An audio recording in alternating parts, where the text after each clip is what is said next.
Bonjour, aujourd'hui je vous invite à revoir deux fondamentaux qui sont Uttanasana et Ardha Uttanasana, la pince et la demi-pince debout, deux postures qu'on fait dans quasi tous les flows Vinyasa et qu'en général on a du mal à gérer, on ne comprend pas trop et ça donne un peu n'importe quoi. Donc je vous invite à travailler, voire à retravailler ces deux postures.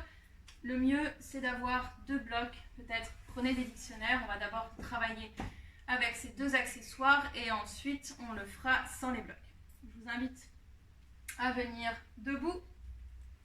Je place les blocs entre mes pieds. Donc première posture, Uttanasana, qui est la pince debout. Mes pieds sont pressés l'un contre l'autre. Je laisse un léger espace entre les talons, je plie les jambes pour pouvoir déposer mes mains entièrement sur les blocs et travailler mon ancrage. Ma tête est complètement relâchée dans Uttanasana, mon nez regarde vers mes genoux. Je pousse à fond les mains sur les blocs. Je place du poids dans les orteils et si c'est ok pour mon corps, en gardant la connexion ventre et cuisse, j'étire les jambes.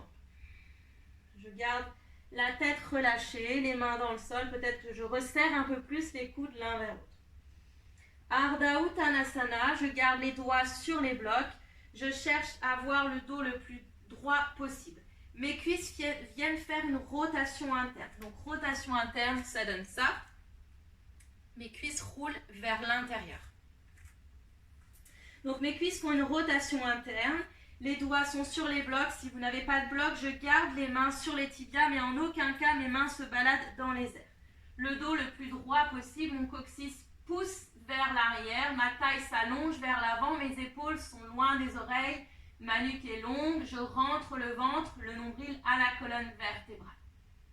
J'expire, je plie les jambes, je presse les mains sur les blocs, je relâche, Uttanasana, je relâche la nuque, la tête vers le sol.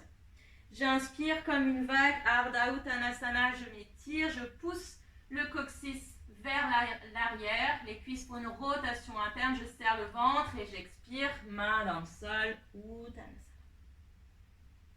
Après en avoir fait plusieurs, vous retirez les blocs et on travaille sans les blocs. Première posture, Uttanasana, les pieds pressés ensemble, laissez un léger espace entre les talons.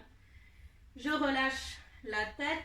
Le ventre sur les cuisses, n'hésitez pas à plier les jambes beaucoup pour déposer les paumes de main dans le sol. Dans l'idéal, mes doigts sont alignés avec mes orteils. Je relâche un peu plus la tête, le nez vers les genoux, je reste ici. J'inspire Ardha Uttanasana, première option, main sur les tibias. J'allonge la colonne vertébrale, mon coccyx pousse vers l'arrière. La nuque est longue, les cuisses font une rotation interne, je rentre le ventre, je serre le nombril à la colonne vertébrale. Si c'est ok pour vous, je dépose la pulpe des doigts dans le sol et j'étire loin vers l'avant.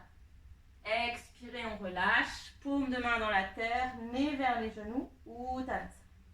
Deuxième fois, j'inspire Ardha Uttanasana, le dos est long. Les doigts dans le sol, peut-être les mains sur les tibias.